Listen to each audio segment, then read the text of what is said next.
It always begins in silence, the kind of silence that hangs over a family just before the storm breaks.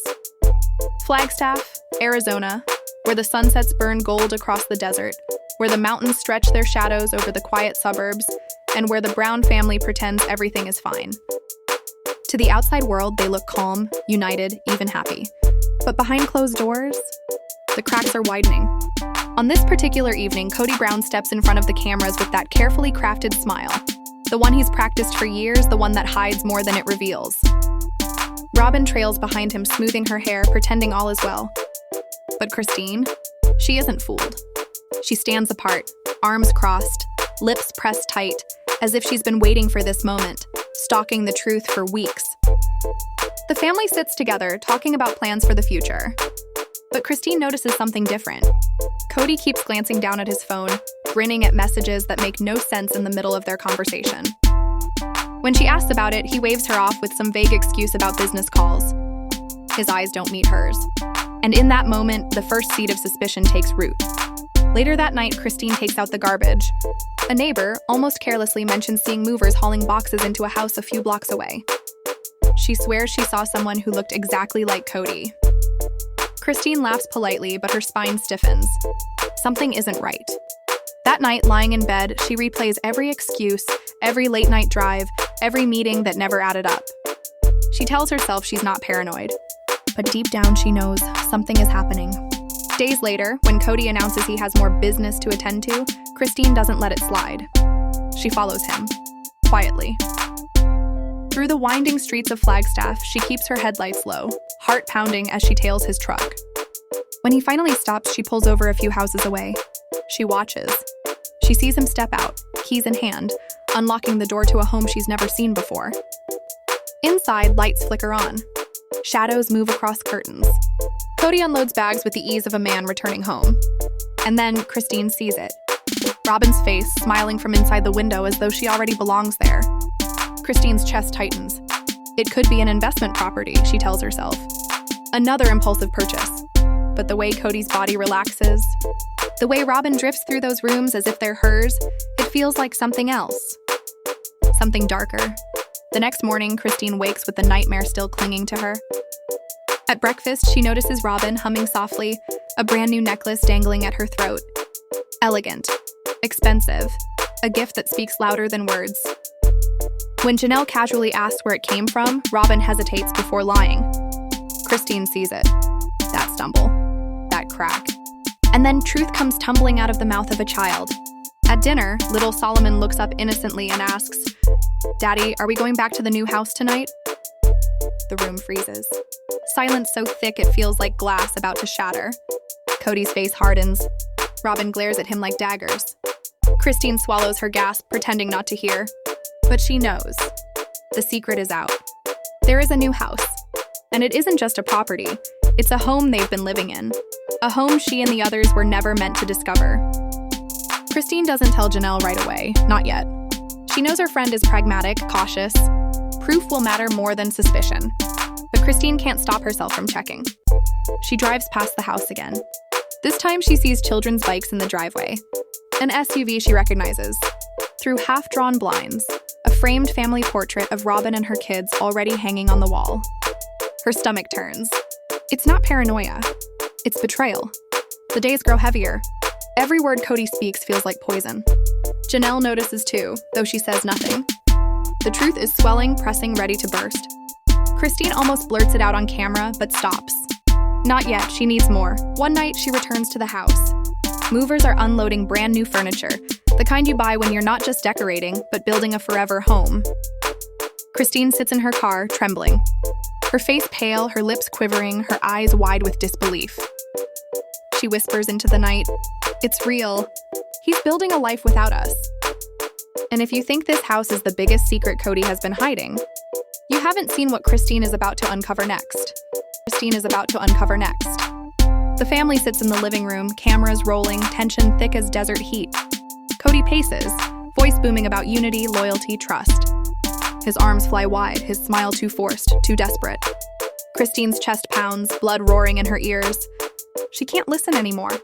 She rises, her voice slicing through his performance. "Stop lying. We know about the house. Every sound dies. Even the crew freeze, cameras tilting in, breath held. Kody blinks, a laugh strangled in his throat. What house? I don't know what you're talking about.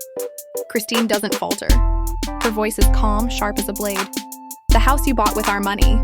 The house Robyn is already living in. The house where you've been hiding every night. Robyn's hand flies to her mouth, eyes wide, tears spilling.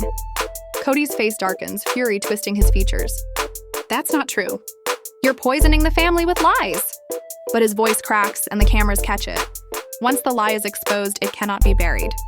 Janelle rises next, her phone glowing in her hand. Her jaw is clenched, but her voice is steady, almost trembling with rage. We've been inside, Kody. Mortgage papers, bank drafts, furniture, a picture of you and Robyn on the nightstand. We saw it all. Gasps ripple through the crew. The shutters click as someone grabs still shots of Janelle's phone. The truth is no longer whispers, it's documented. Kody's eyes dart around the room. Christine's fury, Janelle's proof, Robyn's shame, and Meri, rigid in the corner, her phone resting in her lap like a silent threat. He's a man trapped in his own deception. Desperate, he roars, "You broke into my property!"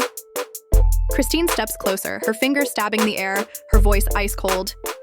No, Kody, you broke into our lives. You stole from us. You built a secret home, a secret family, and you thought we'd never find it. The silence that follows is suffocating. Robyn trembles, her hands shaking. Janelle's fury burns in her eyes. Meri says nothing, but the faint glint in her gaze makes everyone uneasy. And for the first time in years, Kody Brown looks small, cornered, a king stripped of his crown. The living room was a battlefield disguised as a family meeting. Kody stood pacing, arms wide, voice booming like a preacher trying to control a storm. He spoke of loyalty, of unity, of trust, his favorite words polished to cover the rot. But the more he talked, the hollower it rang. Christine rose slowly, her voice low and lethal. Our property, our money, our lives. You're the one who broke us. The words hung like smoke. Robyn sobbed in the corner, muttering about not wanting any of this, about not knowing how it came to this point. But her voice was thin, scripted, and even the kids on the stairs saw through it. Meri fidgeted with her phone, thumb hovering over the screen, torn between silence and action. If you thought she was just an observer, you were wrong. She was already recording. As Kody tried to drown out the accusations, Christine snapped. Her cool cracked open. She turned from him and locked her gaze on the nearest camera. Her face pale, her eyes blazing. This is what he's been doing. This is what he's hiding. For years, we were told to smile, to act like everything's fine. But it's not fine. It's a lie. The crew froze, unsure whether to cut, but the cameras kept rolling. Kody stammered, tried to interrupt, but Christine's fury overrode him. He took from us, built a life with Robyn, left us scraps, and now he wants to call us insane for telling the truth. Janelle rose silently beside her, steady, immovable support. Robyn sobbed harder, pleading she never wanted to be blamed. But Christine ignored her, eyes fixed on the lens as if speaking to every viewer who'd ever wondered what was really happening. The air thickened. The truth had moved from suspicion to ammunition. Kody exploded, storming out, the slam of the door rattling the walls. A picture frame fell to the floor with a crack. Robyn chased him begging, but he shoved her hand away and vanished into the dark. The crew packed in slow motion, whispering, was this the end of the show or its most explosive chapter? Christine collapsed on the couch, trembling, Janelle rubbing her back. The kids scattered, whispering, texting, the secret already spreading beyond these walls. Upstairs, Meri replayed the footage she had quietly captured. Christine's blazing eyes, Kody's face twisting in panic. She knew she held the match, and everyone else sat on gasoline. By morning, the fire had spread. The children carried whispers from sibling to sibling until the story Kody tried to bury was now the weapon used against him. In the kitchen, Gabriel confronted his father, hands shaking, voice strong. "Stop lying to me, Dad. I've seen the pictures." Kody scoffed, tried his usual excuses, investments, responsibility, things a child couldn't understand. But Gabriel didn't back down. His voice rose, shattering the house like broken glass. Robyn rushed in, tears in her eyes, but Gabriel turned on her too. "How long did you know? How long did you let us look like fools?" Her sobs spilled out. "I didn't want this. I never asked for this." But her halting voice revealed more than it hid. The kids were no longer children. They were truth tellers. That evening, Gwendolyn whispered to her siblings on the porch, sharing what Christine and Janelle had uncovered. Faces shifted from shock to fury to sorrow. One voice muttered bitterly, "He always said family was most important." The silence that followed was broken only when Gwendolyn replied, "It wasn't about family. It was about Robyn." The next dinner collapsed before it began.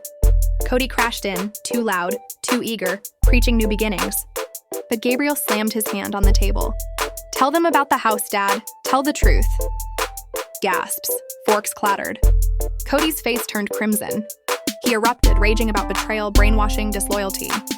But the children stayed silent, their quiet more damning than his roar.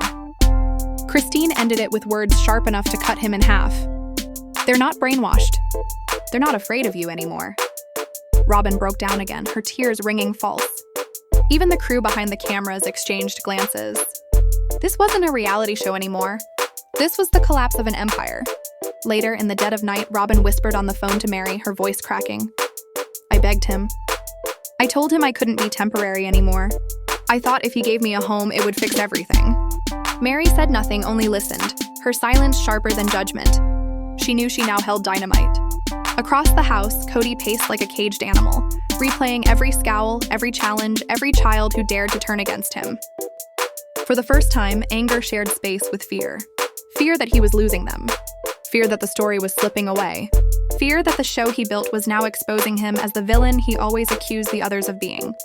And outside, the children huddled on the porch, whispering in low voices, Christine standing in the doorway watching with tears in her eyes. Robyn stared at the secret house in the distance, realizing it was no longer her salvation but her undoing. And Kody, reflected in the glass of his truck, looked less like a father and more like a stranger. Because the lines weren't just being drawn anymore. They were about to be crossed.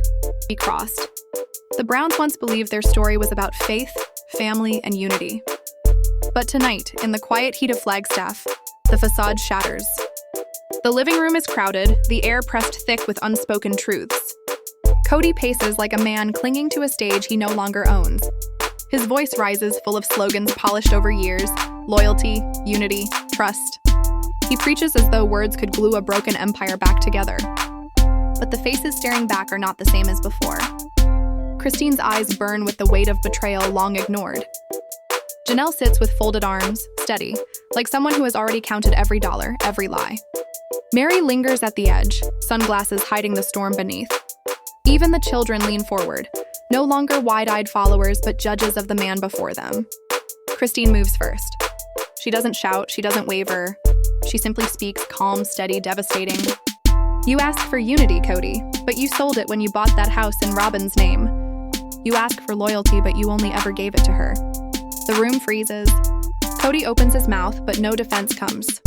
The truth is too clean, too sharp. Then Janelle strikes, her words not emotional but financial, a language Kody cannot twist. She lays down receipts, statements, timelines. "Every promise of equality? Numbers don't lie, Kody. You drained us, you gambled our futures, and you hid it under Robyn's roof." Gasps break the silence, the kind that come when denial finally dies. Robyn tries to speak, but her voice cracks. The mask slips. Tears blur her eyes as she whispers a confession too heavy to keep.